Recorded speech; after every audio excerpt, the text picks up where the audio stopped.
సాధారణ నీటిలో అపారమైన శక్తి నిక్షిప్తమై ఉంటుందని, సరైన పరిస్థితుల్లో దానిని వెలికితీయవచ్చని భారత సంతతికి చెందిన 84 ఏళ్ల భౌతిక శాస్త్రవేత్త యోగేంద్ర నారాయణ్ శ్రీవాత్సవ సంచలన ప్రతిపాదన చేశారు. సాధారణ నీటి గుండా విద్యుత్తును ప్రవహింపచేసినప్పుడు అనూహ్య రీతిలో భారీ పేలుళ్లు సంభవించడానికి గల అసలు కారణాలను తాను కనుగొన్నట్లు ఆయన వెల్లడించారు. శతాబ్దానికి పైగా ప్రపంచ శాస్త్రవేత్తలకు అంతుచిక్కని ఈ సుదీర్ఘ రహస్యాన్ని తాను ఛేదించానని ఆయన స్పష్టంగా పేర్కొన్నారు.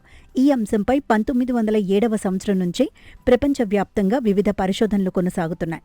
నీటిలో అధిక వోల్టేజ్ విద్యుత్తును ప్రసరింపచేసినప్పుడు అందుకోసం వినియోగించిన విద్యుత్ కంటే అత్యధిక శక్తితో పేలుళ్లు సంభవిస్తున్నట్లు గతంలోనే గుర్తించారు. అంతేకాకుండా ఆ సమయంలో శీతల పొగమంచు అత్యంత వేగంగా అంటే సూపర్సానిక్ వేగంతో వెలువడడాన్ని కూడా శాస్త్రవేత్తలు గమనించారు. ప్రయోగ సమయంలో నీరు అసలు వేడెక్కకపోవడంతో ఈ ప్రక్రియ సాధారణ ఆవిరి వల్ల జరిగింది కాదని నిపుణులు ప్రాథమికంగానే నిర్ధారించారు.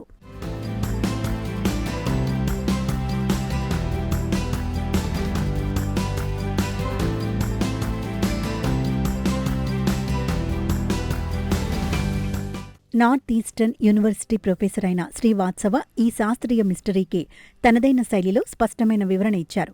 నీటి అణువుల మధ్య ఉండే హైడ్రోజన్ బంధాలలో అత్యంత అపారమైన శక్తి నిల్వ ఉంటుందని ఆయన సిద్ధాంతీకరించారు.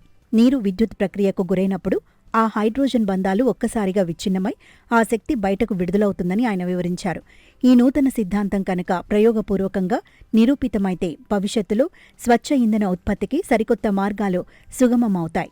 కేవలం నీటి ఆధారంగానే చాలా తక్కువ ఖర్చుతో స్వచ్ఛమైన ఇంధనాన్ని ఉత్పత్తి చేసే అద్భుత సాంకేతికత అందుబాటులోకి వస్తుంది. ముఖ్యంగా తీవ్రమైన ఇంధన కొరత, పర్యావరణ కాలుష్యం వంటి సమస్యలను ఎదుర్కొంటున్న భారత్ వంటి దేశాలకు ఇది ఎంతగానో ఉపయోగపడుతుంది. రాబోయే రోజుల్లో ఈ సాంకేతికత అందుబాటులోకి వస్తే ఇంధన రంగంలో విప్లవాత్మక మార్పులు రావడం ఖాయంగా కనిపిస్తోంది.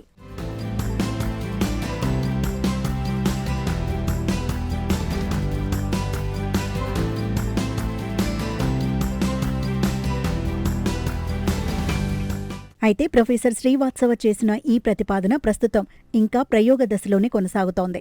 ఈ వినూత్న సిద్ధాంతానికి శాస్త్రీయ ప్రపంచం నుంచి అధికారికంగా పూర్తి ఆమోదం లభించాల్సి ఉంది.